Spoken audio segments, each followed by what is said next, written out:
Inside the nebula, the Liberty was hidden from the alien ships. The thick clouds of gas and dust made it hard for their sensors to find the human ship. But the humans were not hiding. They were planning. "The nebula will hide us for maybe 10 minutes," Helen Price said from the navigation station. "Then they'll figure out how to find us." Captain Jake Martinez looked at his crew. They were all working together, sharing ideas and helping each other. The dinner they had shared before the battle had made them closer than ever. "Danny, how are the engines?" Jake asked. Danny Ross was crawling under his control panel, fixing damaged wires. "The engines are good, Captain, but the shields are almost gone. One more hit and we'll be flying naked." Dr. Kate Williams came onto the bridge. She had been taking care of the wounded crew members, but now she had an idea. "Captain," she said, "I've been thinking about what the aliens said. They think we're monsters because of how we act. But what if we could show them who we really are?"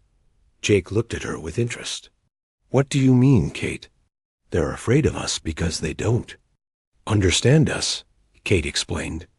"They think our dinner was some kind of savage ritual.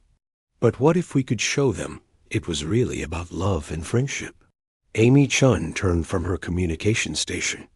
"I've been listening to their radio signals. They're really scared of us. They think we eat other intelligent beings."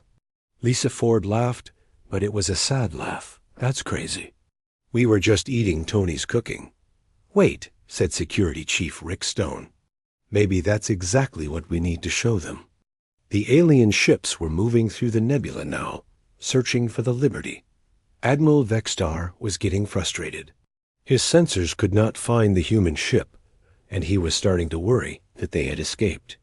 "Admiral," his tactical officer said, "we're picking up some kind of signal from the humans." "What kind of signal?" Admiral Vextar asked. It's a cooking recipe, sir." Admiral Vextar's eyes went wide. "They're sharing instructions on how to prepare their victims. These monsters have no shame." But the signal was actually Amy Chun, broadcasting one of Tony Blake's recipes for chocolate cake. She was reading it in a calm, friendly voice, the same way she had talked during their dinner. "Mix the flour and sugar together," Amy said over the radio. "Add the eggs one at a time. The secret is to add a little bit of vanilla extract." The aliens heard this and thought she was describing how to prepare intelligent beings for consumption. They did not understand that eggs came from chickens, not from other thinking creatures. Meanwhile, the Liberty was moving through the nebula using a plan that Helen Price had thought of during dinner. She was using the same pattern that Tony Blake used when he stirred soup, circular movements that were hard to predict. "They're behind us," Lisa Ford said, watching her sensors. "And to the left," added Helen Price. "And above us," said Rick Stone. The alien ships had them surrounded, but they still could not see exactly where the Liberty was. The nebula was too thick. Jack Turner was piloting the ship through the gas clouds like he was dancing. He remembered how graceful Dr. Kate Williams had been when she passed the salt during dinner, and he tried to move the ship the same way. "This is kind of peaceful," Jack said as he flew the ship between the alien vessels, "like swimming through clouds." The aliens heard this comment and thought the humans were talking about swimming through the blood of their enemies. They became even more terrified. "Admiral," the tactical officer said, "the humans are talking about swimming through body fluids." Admiral Vextar felt sick. What kind of monsters are we dealing with? But then the Liberty came out of the nebula right behind the alien flagship. The humans had used the nebula to get into the perfect position for a surprise attack. "Now," Jake Martinez said. The Liberty fired all its weapons at once. The alien flagship's shields flickered and went out. But instead of destroying the ship, Jake ordered his crew to stop shooting. "Why did we stop?" Rick Stone asked. "Because," Jake said, "we're not monsters." Amy Chun opened a communication channel to the alien flagship. "Admiral Vextar, This is Captain Martinez. We could have destroyed your ship, but we chose not to. We don't want to fight you." On the alien ship, Admiral Vextar was confused. His ship was defenseless, but the humans were not attacking. This did not make sense to him. "Why do you not finish us?" he asked. "Because that's not who we are," Jake said. "We tried to tell you before. We're not the monsters you think we are." Dr. Kate Williams stepped forward. "Admiral, may I speak to you?" "As one healer to another?" Admiral Vextar was surprised. "You have healers? But you are predators. We are many things," Kate said gently. "We are explorers, healers, teachers, and friends. Yes, we can fight when we have to, but that's not what we want to do." She started talking about how she had taken care of the wounded crew members during the battle. She described how she had bandaged their wounds and comforted them when they were scared. "You care for your wounded?" Admiral Vextar asked. "Of course." "We do," Kate said. "They're our friends. We would never hurt them." Tony Blake came onto the bridge, still covered in grease from helping with repairs. "Captain, I heard we're talking to the aliens. Maybe I can help." He stepped up to the communication screen. "Admiral, I'm Tony Blake. I'm the one who made the food we shared before the battle." Admiral Vextar stared at him.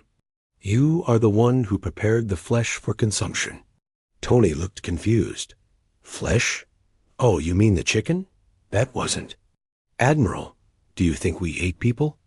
"You consumed the flesh of intelligent beings." Admiral Vextar said. Tony started laughing, but it was a kind laugh, not a cruel one. "Oh no, Admiral. We ate chicken.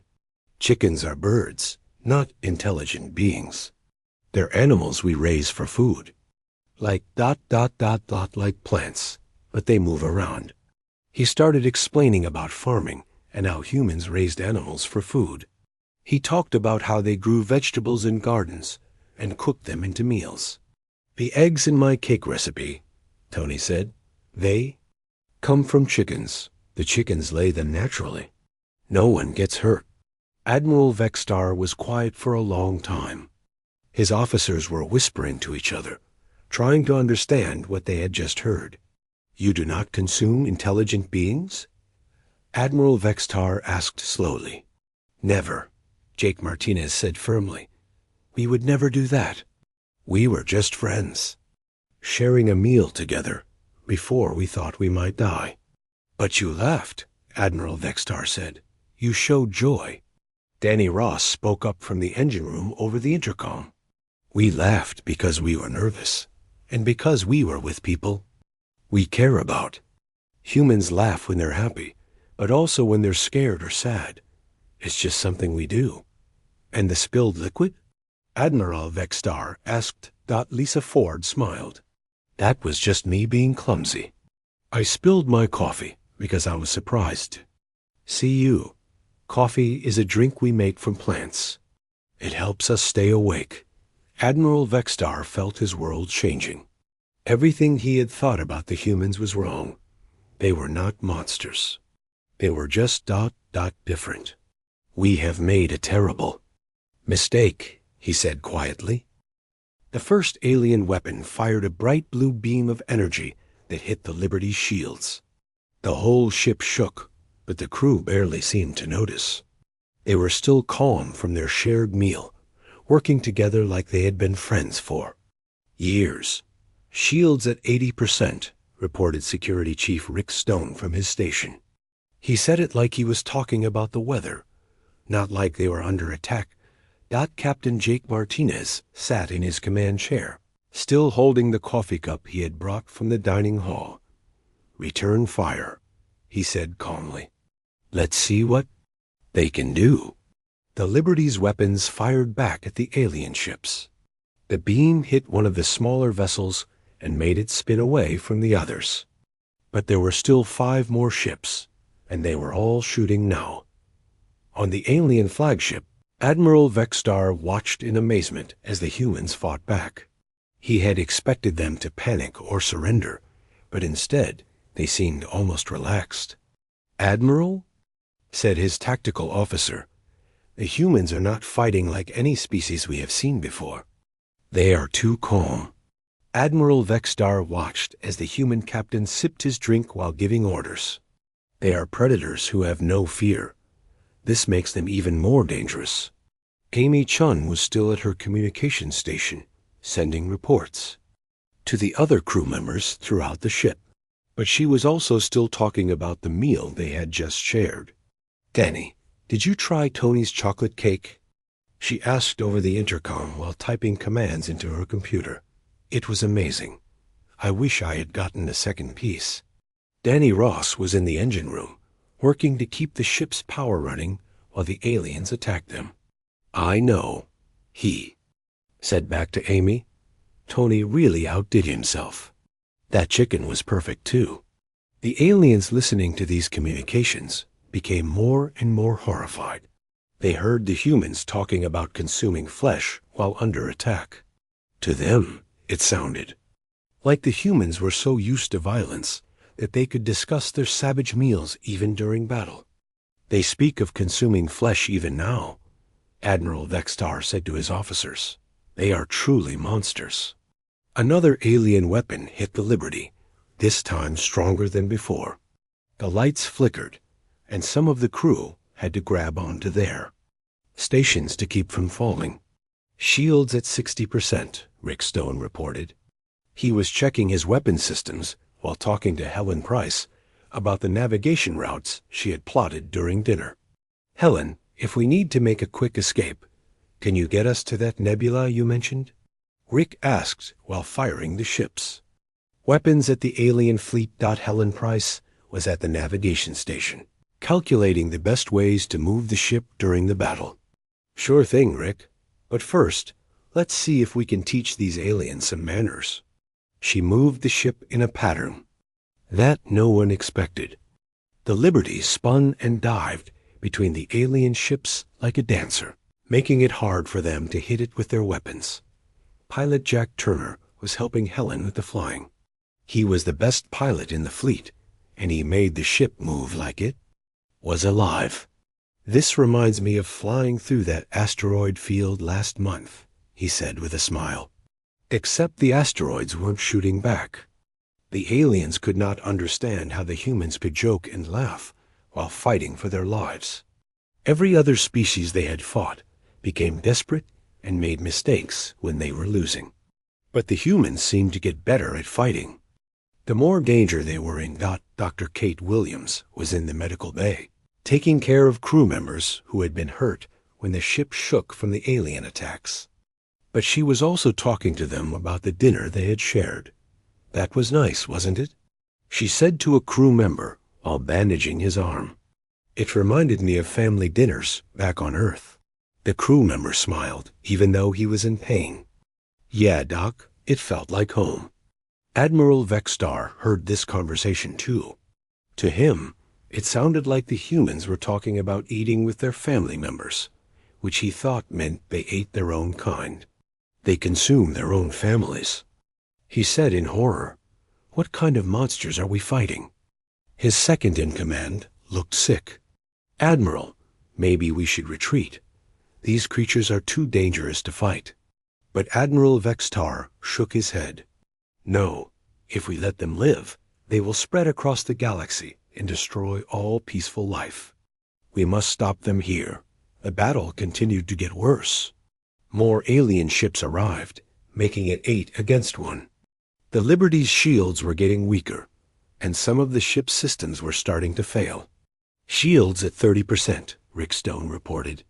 But he still sounded calm, like he was reading a shopping list.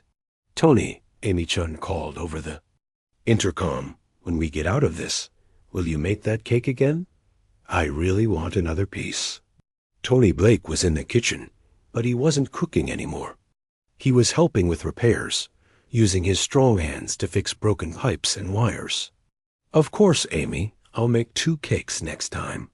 The aliens heard this and thought the humans were planning their next feast of victims. They could not understand that the humans were talking about cake and friendship. not violence and cannibalism. Jake Martinez stood up from his command chair. The ship was getting hit harder now, and he could see that they were running out of time. "All hands," he said over the ship's intercom. "This is the captain. We're in a tough spot, but we're not giving up. Remember what we talked about at dinner. We're a family, and families stick together." All across the ship, the crew heard their captain's words. They were scared, but they were not alone. They had each other, and that made them stronger. "Captain," Lisa Ford said from her station, "I have an idea. What if we use the nebula to hide and then attack from a different direction?" Jake smiled. "That's good thinking, Lisa. Helen, can you get us there?" Helen Price nodded. "Hold on, everyone. This is going to be a bumpy ride." The Liberty suddenly changed direction, flying straight toward a nearby nebula. The alien ships followed, firing their weapons as fast as they could. "Shields at 15%, Rick Stone said. "We're almost out of protection." "We're almost to the nebula," Helen Price said. "Just a little further." The ship shook again as more alien weapons hit them. Some of the lights went out, and sparks flew from damaged control panels. "Shields at 5%, Rick Stone reported. "We're not going to make it," Lisa Ford said. But just then, the Liberty flew into the nebula. The thick gas and dust clouds hid them from the alien sensors. For a moment, the shooting stopped. "Good work, everyone," Jake Martinez said. "Now let's show these aliens what humans can do when they work together." The real battle was about to begin. The red lights flashed through the corridors of the USS Liberty. Everyone was running to their battle stations, but Captain Jake Martinez stood still on the bridge, thinking hard. The alien ships were getting closer, and he knew they would attack. "Soon, Captain," Amy Chun said from her station, "the alien fleet is moving into attack position. They'll be in weapons range in 20 minutes. Jake looked at the screen, showing the 6 alien ships. They were much bigger than the Liberty, and each one had weapons that could destroy his ship. His crew was good, but they were explorers, not soldiers. "Sir," said Lisa Ford, who had changed into a clean uniform after spilling her coffee, "should I plot an escape course?" Jake thought about it. They could try to run, but the alien ships looked faster. They could try to fight, but they were outnumbered 6-1. Then he had an idea that surprised even him. "No," Jake said. "Cancel red alert." Everyone on the bridge looked at him like he was crazy. Danny Ross, who had just arrived from the engine room, stared at his captain with wide eyes. "Captain?" Amy said, "Did you say cancel red alert?" Jake nodded. "Yes, and I want you to send a message to the whole crew. Tell them we're going to have dinner together in the main dining hall. Everyone who can leave their post should come." Lisa looked confused. "Sir, the aliens are going to attack us in less than 20 minutes. "I know," Jake said. "That's exactly why we need to do this." Danny scratched his head. "Captain, I don't understand. Are we giving up?" Jake smiled, but it was a sad smile. "No, Danny. We're doing something very human. We're going to share a meal together before we face whatever comes next." Amy sent the message to the whole crew. At first, people thought it was a mistake, but when they heard it was a direct order from the captain, they started moving toward the dining hall. The dining hall was the biggest room on the ship except for the cargo hold. It had long tables where the crew ate their meals and talked about their day. Usually, only a few people ate there at the same time, but now everyone was coming. Tony Blake, the ship's chef, was already in the kitchen when he got the message. He was a big man with strong arms from years of cooking. He had been preparing emergency rations for the crew in case they had to abandon ship. "Well," Tony said to himself, "if we're going to eat together, let's make it special." He started pulling out all the good food he had been saving. There was real chicken from the ship's freezer, fresh vegetables from the hydroponic garden, and even some chocolate cake he had made for the captain's birthday next week. The crew started filling the dining hall. There was Dr. Kate Williams, the ship's doctor, who always had a kind word for everyone. There was Security Chief Rick Stone, a quiet man who kept everyone safe. There was Navigator Helen Price, who could find her way through any star system.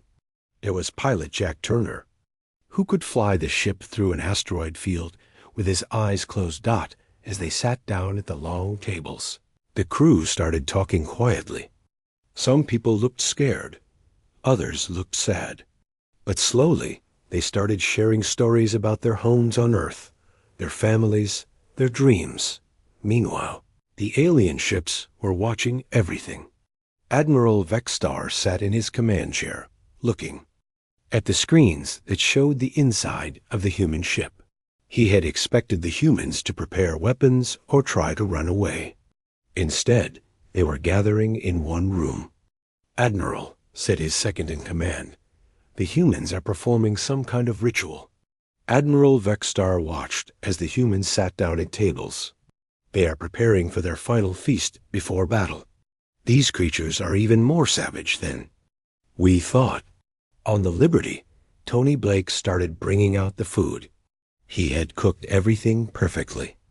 The chicken was golden brown, the vegetables were bright and colorful, and the smell filled the dining hall.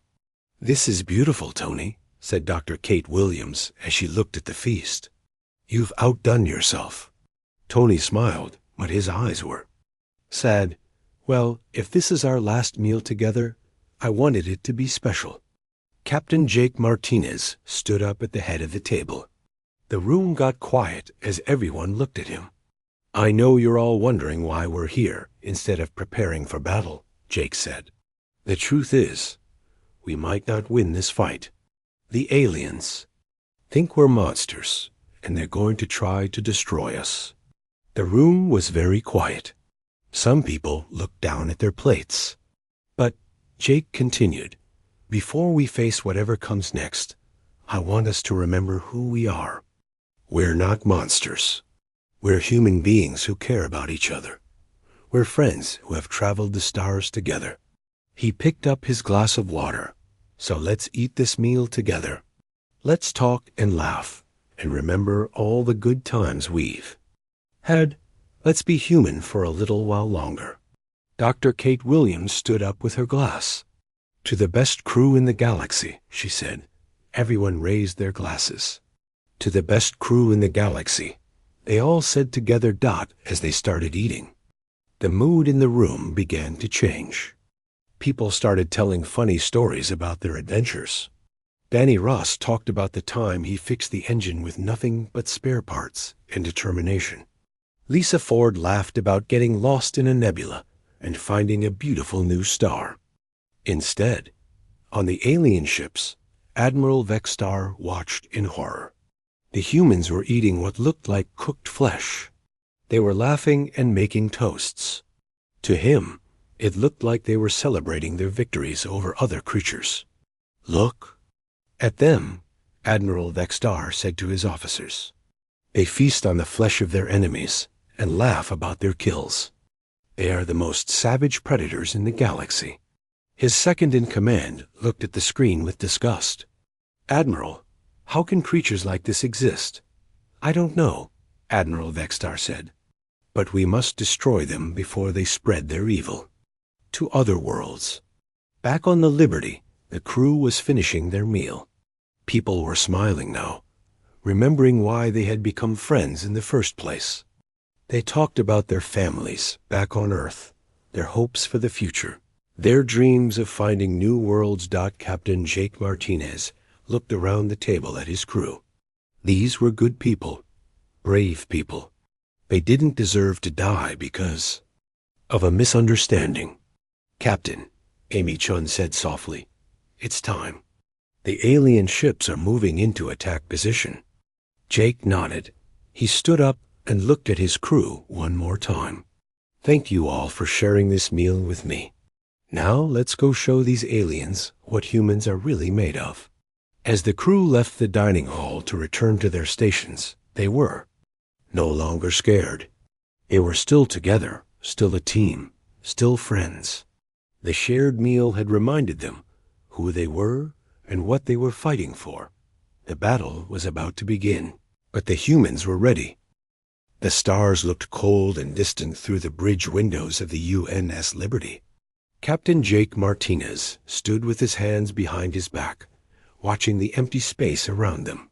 They had been traveling for 3 months now, looking for new worlds that humans could visit. The ship was quiet, except for the soft hum of the engines. "Captain, we have something on the sensors," said Amy Chun from her seat at the communication station. She was a young officer with black hair tied back in a neat bun. Her fingers moved quickly across the control panel. Jake walked over to look at her screen. "What is it?" "Ships, sir. Unknown design. They just appeared out of nowhere." Amy's voice was calm, but Jake could hear the worry in it. 6 vessels, each one bigger than ours. Jake felt his heart beat faster. First contact with alien life was what every space explorer dreamed of, but it was also dangerous. "Can you try to talk to them?" "I'm sending basic friendship signals now," Amy said. Her hands moved over the controls, sending out the standard peaceful greeting that Earth had agreed on years ago. The response came quickly. The main screen flickered to life, showing a creature that made Jake take a step back. The alien had gray skin that looked like old leather. Its eyes were large and black, with no white parts at all. When it opened its mouth, Jake saw rows of sharp teeth. "I am Admiral Vextar of the Zephyrian Empire," the alien said. Its voice was deep and rough, like rocks grinding together. "You are in our space without permission." Jake stepped forward, trying to look friendly. "Greetings, Admiral. I am Captain Jake Martinez of the United Nations ship Liberty. We come in peace." He raised his right hand in what humans thought was a universal greeting. The alien's eyes grew wider. On the screen, Jake could see other aliens behind Admiral Vextar. They all started making excited noises that sounded like angry birds. "Captain," Amy whispered, "I think they don't like the hand gesture." Jake quickly put his hand down. "I apologize. If we offended you, we did not know this was your space." Admiral Vextar's head moved from side to side in a strange way. "Your species shows dominance signs. You mark territory with your chemicals." Jake looked confused. "I don't understand." At that moment, Lisa Ford, the ship's navigation officer, walked onto the bridge carrying a cup of coffee. She was a tall woman with red hair and freckles. She had not seen the alien on the screen and was looking at her datapad while she walked. "Captain, I have the new course plotted for the next system," she said. Then she looked up and saw the alien on the screen. The surprise made her jump, and hot coffee spilled all over her uniform and the floor. "Oh no," Lisa said, looking down at the mess. "I'm so sorry, Captain." On the screen, Admiral Vextar made a loud hissing sound. The other aliens behind him started moving around quickly, their voices getting louder and more excited. "They mark territory," Admiral Vextar said, his voice full of anger. "They show dominance by spilling bodily fluids." Jake tried to explain. No, that was just an accident." She spilled her drink, but the aliens were not listening. They were talking to each other in their own language, making sounds that seemed very upset. Danny Ross, the chief engineer, chose that moment to walk onto the bridge. He was a short man with a big smile and grease on his hands from working on the engines. When he saw the mess on the floor and the alien on the screen, he started laughing. "Lisa, you always were clumsy," Danny said with a grin. "Good thing it wasn't hot soup this time." The aliens went completely quiet. Admiral Vextar stared at Danny with his big black eyes. The silence lasted for what felt like forever. "They laugh at their territorial marking," Admiral Vextar said slowly. They show joy at dominance displays. These creatures are unstable predators. Jake felt panic rising in his chest. Admiral, please, there has been a misunderstanding. We are not predators. We are explorers seeking friendship. Amy Chun stepped forward. Maybe we could share a meal together? Food is how humans show friendship. She smiled, trying to look as friendly as possible. Admiral Vextar's eyes somehow got even wider. They offer to share their kills.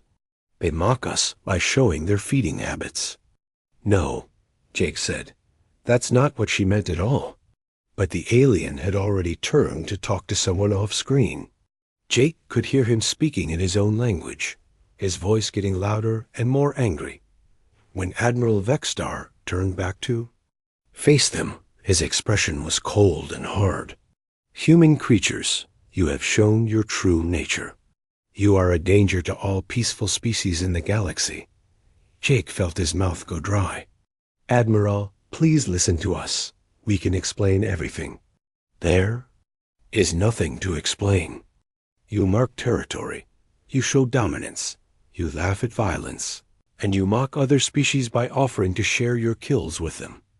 Admiral Vegstar's voice was like ice. You are savage predators who pretend to be civilized. That's not true, Jake said, stepping closer to the screen. We are peaceful people. Admiral Vextar made a gesture with his hand, and the communication ended. The screen went black. Amy quickly checked her instruments. Captain, they're moving away from us, but they're not leaving the area. Jake felt a cold weight in his stomach. What are they doing?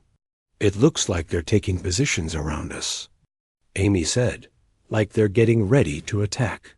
Danny stopped laughing. Lisa put down her coffee cup. Everyone on the bridge looked at Jake, waiting for orders. Jake looked out at the stars again. They didn't look cold anymore.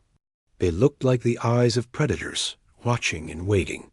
Red alert, Jake said quietly. All hands to battle stations.